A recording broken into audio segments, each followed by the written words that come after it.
Hey everyone, and welcome to another episode of We Need to Talk. We are counting down to the end of season 5, but the final few episodes of this season are filled with beautiful and meaningful conversations. My guest today has been in the entertainment industry for 20 plus years, having been one of the original 90s Mickey Mouse Club members alongside stars like Justin Timberlake, Britney Spears, and Christina Aguilera. She is now one of the Hallmark Channel's biggest movie stars, having starred in over a dozen films. In addition to her acting, she is a philanthropist who finds time to give back to various causes that she is passionate about, as well as being a wife and a mom. Nikki DeLoach, welcome to the show. Oh, thank you so much for having me. That was an amazing introduction. It makes me sound like I actually feel like I accomplished something in my life. Oh, you have. Stop it. You've accomplished so much. It's so funny. I feel like I just was watching with my sister, because my sister and I were huge Mickey Mouse Club fans. I think you were singing Right Time. Oh, yes. It's the right time to fall in love.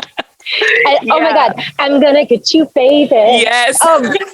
Britney killed that song. Blast from the Past, right? I remember the choreography for that because it was such a fast-paced song, and the choreographer wanted like dancers. Yeah. And so it was me, Alana, and Britney, and the choreography was so incredible, and it was so high-paced.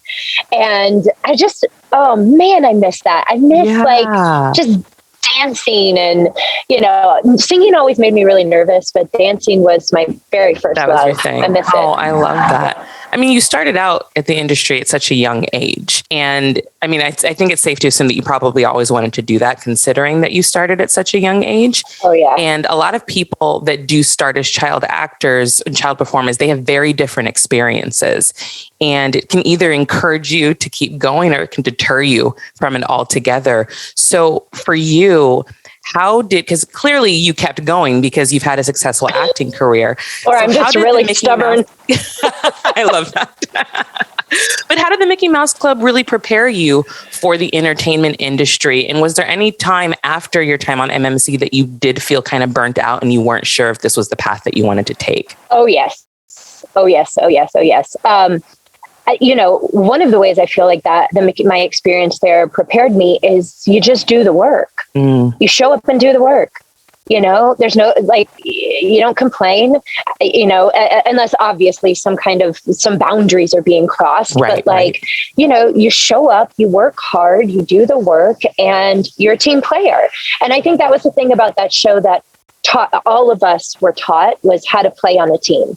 You didn't get a solo, you didn't get a solo every week. You didn't get a dance number every week. You didn't get a skit where you were lead in every week, but everybody was featured in their own really special and unique way. Yeah. And I think it taught me at a very young age that we all bring something very different to the table, and something that I am weaker in, for example, singing, Christina Aguilera, Britney, Justin, whomever, Rona Bennett. Oh my gosh, Rona Bennett. They are incredible singers, but what I can do really well is I can perform, and I'm a fantastic dancer. So I'm going to be in the background, like doing my thing and make it like hyping the crowd, making her look even better. It teaches you at a very young age that everybody plays a role, and that every single role is important, and just hard work. So those were two very important lessons, I think, are important to learn if you're going to be in this industry. For sure. And also, I had this unique experience of being cast with, I was a part of the 7 that were the new kids. So it was Justin and Britney and Christina and Ryan Gosling. And I mean, just the most famous people that exist. And they were my peers. They were they were my family. And so while their careers were just blowing up, I was caught in probably the lowest part of my career that I experienced. I was coming out of the music business. I was signed to Lou Pearlman, like all of them, but we didn't get enough notoriety, or I guess you could say fame, before his whole scheme fell apart. And for those of you who don't know the Lou Pearlman story, Lance Bass, who was in Insync, did an incredible documentary on him. It's on YouTube, Red. Please go check it out. It's it was really well done. And, you know, he was a con artist and he went to prison, and my group got really caught up in that. And we got stuck in this contract that we weren't able to get out of. So that was very much the end. And, you know, I struggled with like, well, did God forget about me? Did I not work hard enough? Am I just not one of the lucky ones? And what I did with that time was I went to college. And I had no money. I had no money, like not even like here I had worked my whole life since I was 10 years old. Yeah. Yeah. And, you know, I had no money, stuck in this contract for 2.5 more years. I was like, you know what? I want a college degree. I've always wanted a college degree.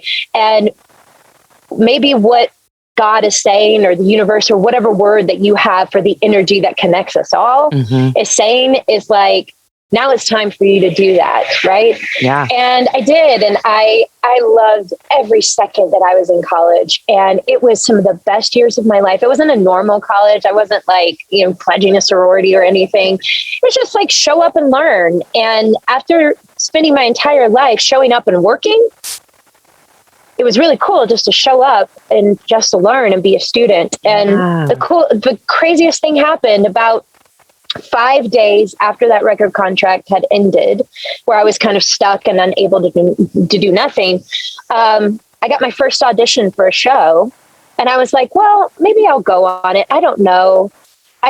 What I wanted to do, I was a sociology major, and I was a sociology and psych major. And I really wanted to learn about institutions, especially coming from the South. I felt like I learned a very different history about our country. Yeah. Than what was actually the true history of our country.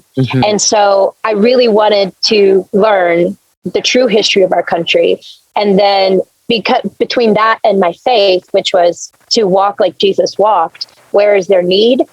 Where can I help? Where can I be of service?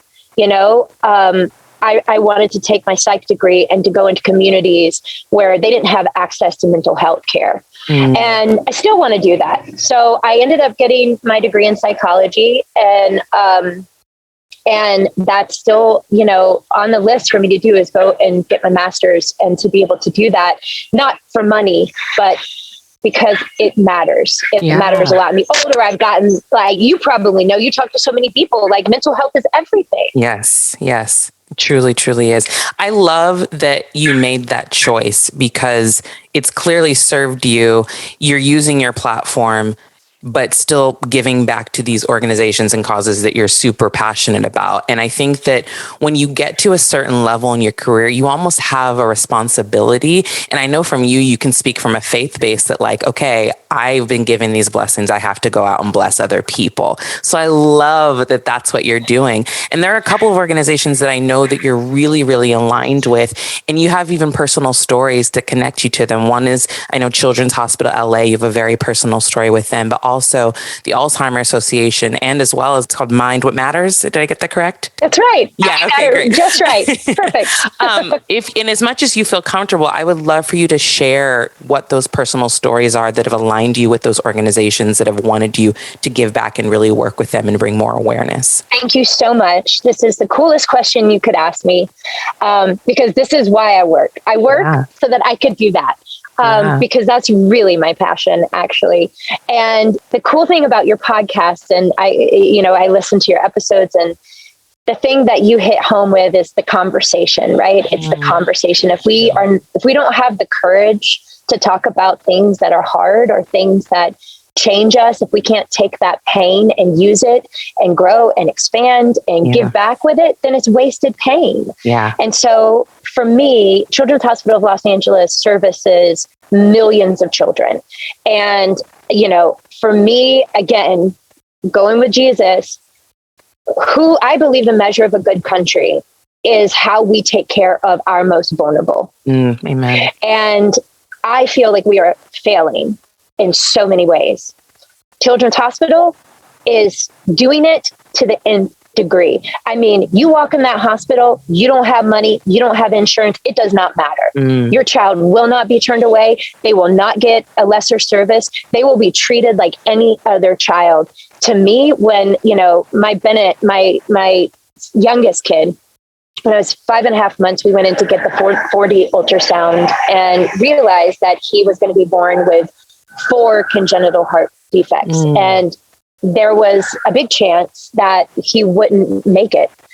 And it's just it takes your breath in a way that you've never really experienced, because we've all gone through a lot of pain, but man, when it comes to a child, like it's really the first time in your life where you're like, I would literally take a bullet in order to save this child. And Children's Hospital, man, first surgery out of the gate, they saved his life. And then they did it again a year from then. And then they did it again 6 months after that. And so he's had 3 heart surgeries in the first 2 years of his life. He'll have to have more. But when I saw what they did, not just for my son, but for all of those kids, that I was in, like, whatever you need me for, I don't care. Like, you call, I don't care if it's 4:00 in the morning, I will raise money. I will show up. I am there, because no mother or father should ever have to choose between bankruptcy and saving their child's life. Yeah. Never, ever. We should not live. We're the United States of America, and we should not live in that country. I mean, not have to live in a country where that exists. So that's really important to me. And the other one, yes, is the Alzheimer's Association and Mind What Matters. Both of those nonprofits deal with Alzheimer's and dementia, but in 2 different ways. So everybody's familiar with the Alzheimer's Association, and it really, really deals with like research. They're helping to find cures, but really they're focused on preventative measures, and also helping to facilitate research that helps us to help with drugs, like really and truly to help find a drug to slow this thing down. And where the NIH, which is the National Institute of Health that belongs to the government, there's so much red tape. They're wonderful, but like, it may take them 20 years to do a study, where it may take the Alzheimer's Association 2 years to fund that study. So you're cutting through all of that red tape. Every dime is accounted for. And I got involved with them when my grandfather died of Alzheimer's, vascular dementia, actually. And then my father got Pick's disease, early onset dementia, when he was in his 50s. And, I know you don't mind if I get emotional, but my dad just passed away. Like 3 weeks ago. He was 66, and it was the most, oh my gosh, so young. And it was the most brutal thing, watching him suffer through that disease. It took everything from him, absolutely everything. And so for me, before I take my last breath in this world, I want to know that future generations will be spared what my dad had to experience. And my kids won't have to watch their parent suffer the way that my dad did. So I am a real advocate for them. And Mind What Matters is a nonprofit that deals specifically with helping financially caregivers, especially millennials, who now are really having to be caretakers to their parents, and they're having to leave college. They're having to quit their jobs. So much of this time, when they're really supposed to be focusing on building their future, they're having to stay home and take care, because it's, people are getting it at a much younger age. So for us, we're really focusing on who out there, especially millennials, are caretakers, and they need to be able to build their life. How can we financially help you? And that's why I got involved with that, because it's the only nonprofit that exists right now that is focused completely on caregivers. Wow, that is beautiful. Oh, what a beautiful soul you are. I love your story. I love it. Thank you. And I love that you're saying, like, this is why I work. Like, I'm not working for any other reason, but to have a platform to bring more awareness. And that is so, so important. But my question for you is, why did Hallmark feel like the right home for you? And I love Hallmark. I'm not kidding. I've literally seen probably majority of the movies that you've been in. Like, I don't know anybody that doesn't watch Hallmark, especially during Christmas. They'll lie if they say they don't. Everybody does. But why did that feel like the right home for you? Because, you know, I know a lot of people, even in just any career field, it takes a lot to know, okay, this is the right home for me. This is where I feel the most comfortable. But also as an actress, why did you feel you could continue to return to that network? Well, I felt, you know, it actually was born. The first Christmas movie I did, I was on a show called Awkward at the time. And my grandmother had been begging me to do a Hallmark Christmas movie. So my agency reached out to Hallmark and said, hey, Nikki DeLoach is interested in doing a Christmas movie for you guys. And then the next thing you know, I had an offer to go do a movie for them. And it was the last movie of that season. Gosh, I think it was 7 years ago, maybe. And I remember going home to my hometown in Blackshear, Georgia, and we were it was the 23rd. It was the Christmas service. Mm-hmm. And the pastor was like, we got to get out of here early because Nikki's Christmas movie is on television. And so he sent all of us home to go watch the Christmas movie. And the response that I got from people, I mean, I've been doing this my whole life. Yeah. And of course, I've had like people from MMC that we've grown up together, or, you know, people from Awkward, kids from Awkward that were like, you're the mom in Awkward, that would chase me through malls. This was something very different.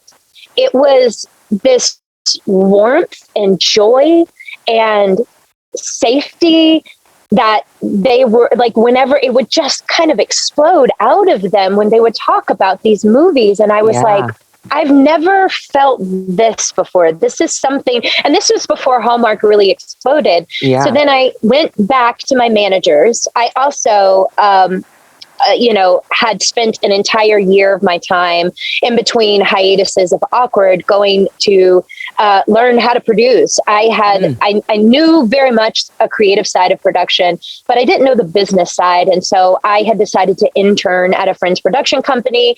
After interning there for a while, he offered me a job as a creative executive, and with the caveat that, like, you know, I needed to stay there until Awkward went back. And so it was a full year before we started back up on Awkward. And I stayed there and I worked. I had an office. I went in. I had a boss. You know, I did the work. So I knew I always wanted to eventually write and produce. And that was the direction I wanted to move into. And so I also saw this as an opportunity to really kind of hone those skills. So I went back to LA. I sat down with my, management, who were kind of shocked that I was coming off of this hit show and wanted to make content for Hallmark. They were like, wait, you want to do what? Yeah. They were like, now's the time to pounce, to do this. And I was like, yeah. Well, listen, let's see what happens. I'll of course audition and stuff, but I want to follow this. And Hallmark gave me my first opportunity to start producing my own movies. And I did a movie there, which was one of the first, about a divorced family. I've been able, they've really allowed me to kind of start telling bigger stories. And with each one, we stretch a little bit more. It's a ginormous audience. So if we can get to those 100 million people that are tuning in, and we can make those stories more diverse, more inclusive, if we can stretch and tell those bigger stories at a network like that, we're doing something really important, right? Yeah. And if we can do it inside the beautiful cave that is love, which is what, it's love stories. It's all about love. Then we actually get to speak to the heart of people. And so that was really important to me. And also just making people on the other side of the TV feel a certain way I wanted to be a part of. And you know what? I have to say, like, after I got off Awkward, that first year afterward, I tested for so many shows and got so close to so many shows. And I was like, what is going on? Why is this not really happening? And then I found out, and then I got pregnant and found out about Bennett. And that really took me out of everything for a while because I decided to just focus on saving my child's life, right? Yeah, that was the most important thing. And then I was at risk, honestly, of losing my insurance because I had just been such a vortex with my babe. And my husband came in and said, babe, I hate to tell you this, but like, we're going to lose our insurance if you don't go back to work. And one phone call to Hallmark and they had me on set in 3 weeks. Wow. So, you know, some people could look at my career choice and say, like, you should have maybe continued to go down that path and got on that next big show. But what I know to be true is that this network has allowed me to grow and expand as a producer. They have trusted me. And in times when I really needed help, like really important help, like health insurance, they were there for me. So that was all I really needed. Yeah. You know? You just feel supported at that home. Very much so. That's incredible. Have you come across any challenges being a female producer on content? I love that response already. I have been called some of the most horrible names by men being a creative producer. Like horrible if you try to readjust or realign or say like, hey, you stole some money, buddy. Where's that money? I'm on to you. Like whatever it may be. Yeah. Oh my God. You then to be on the receiving end of the anger that comes out or the entitlement or the privilege of like, why do I have to answer to you? You're younger than me. You're a woman, right? I've been on the other side of a lot of that. And all I will say is like, I just go back to the, like, you know, I go back to Jesus. They know not what they, they know right. not what they do. You have to like go into the spirit in that way and be like, okay, I'm going to stop myself from responding. Yeah. Ooh, I just go into the spirit. I just can only imagine. I can only imagine, especially when you get to that level. But yeah, I would say just being a woman, but also the age thing, I could see what you would come up against for sure. Oh yeah. Men don't normally like to be told what to do, especially by a woman and especially by a woman that's younger than them. And I think that this is all starting to change. Yes. This is all starting to shift. Thank you, God, for all the advocates and the brave women who have brought so many issues to the surface so that we get to finally be able to stand in our worth. Yeah. We always had our worth. We always knew who we were. 100%. Right? Yeah. Other people just didn't get it yet. Yeah. And so now we're having to force them to get it. That's fine. Right. However we get there. But I think for me, you know, it was more about, and it still is to this day, I'm going to stand here in love. You can be angry. You can be this. You can be that. But I'm going to proceed forth the way I have been taught how to, which is to stand in my integrity, to stay calm and just do the work. And I will say that most every single one of those men have come back and apologized. Oh, wow. Most every single one of those men have said, you know what, you're awesome. And thank you for not yelling back. And thank you for like, you know, still allowing us to work together. And so I think that there's something in our behavior when we don't engage in that and we just stand there in our integrity and we're like, I'm going to allow you to be angry and kick around like a toddler and that's fine. And I'm just going to hold space. And then when you're done, you can talk. Yeah. It's also a lesson for grace for you to learn how to give grace to other people, which we're tested with often. So often. That's my favorite word. And it's one of my favorite words for a reason, because I think that God has given me so much grace in my life. I've made so many mistakes there. I mean, I was in the music business on tour at like 18, 19, 20 years old. Like, come on. Thank God social media didn't exist. But I've been given so much grace, and like the least we could do, because we're human beings and we're nuanced and we're complicated. And most of the time when we encounter that, it's not because they're a bad person. It's about nurturing, and it's about nature, and it's about, you know, sometimes we're just really messy, and you know, we need to just give people grace. And I think if we did a lot more of that, we would live in a much better society. Couldn't agree more. I want to circle back though, because even when you speaking about, how so many advocates for women have come forward and we're really pushing for more diversity and inclusion, you also have created an online community for women called What We Are. And I would love to know more about that because it seems like such a beautiful online space for women. And I love that you call it an unfiltered community and space. So talk a little bit about why you decided to start that and how it has positively impacted other women. Oh, thank you for that question. So me and one of my besties, Jen Didi, we met at a time in our lives where we were I was again on a downslope of my career, and the writer's strike had happened.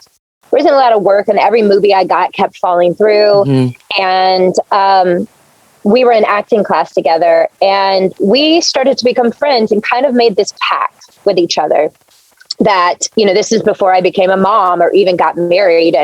And we decided, okay, we are going to show each other the messy. We are not going to do that thing that women normally do of like, look how great my life is. I have everything all together. Tired of it. I don't have the energy for it. Like, also, I want to get to this place where I just love myself.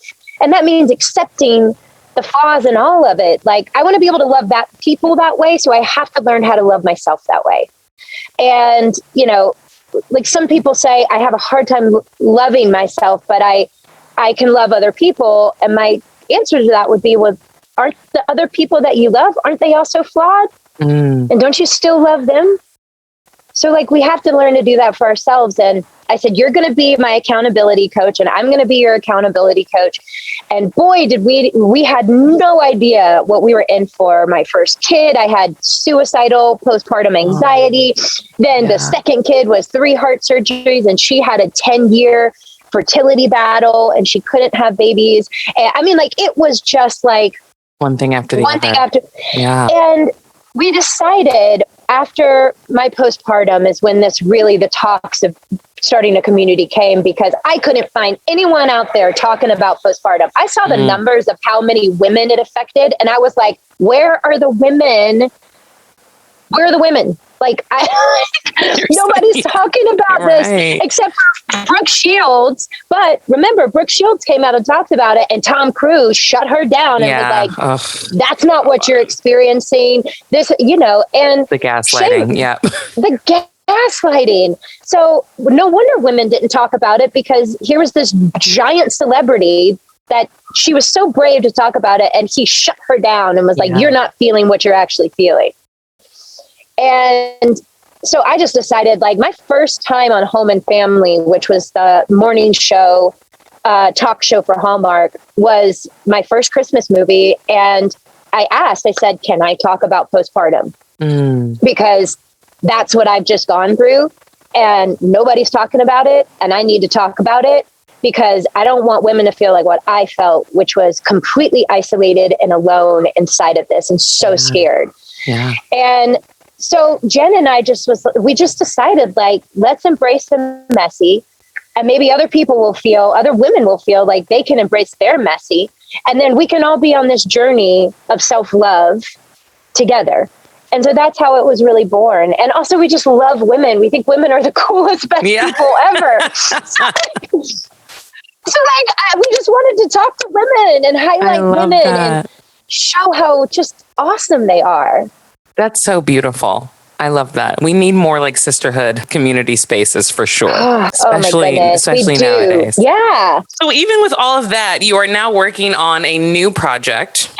I heard it's based on the Fugitive Safe Surrender program. So you don't sleep. That's already been made clear. But tell me a little bit about this new project that you're working on. So my producing and writing partner, her name is Megan McNulty.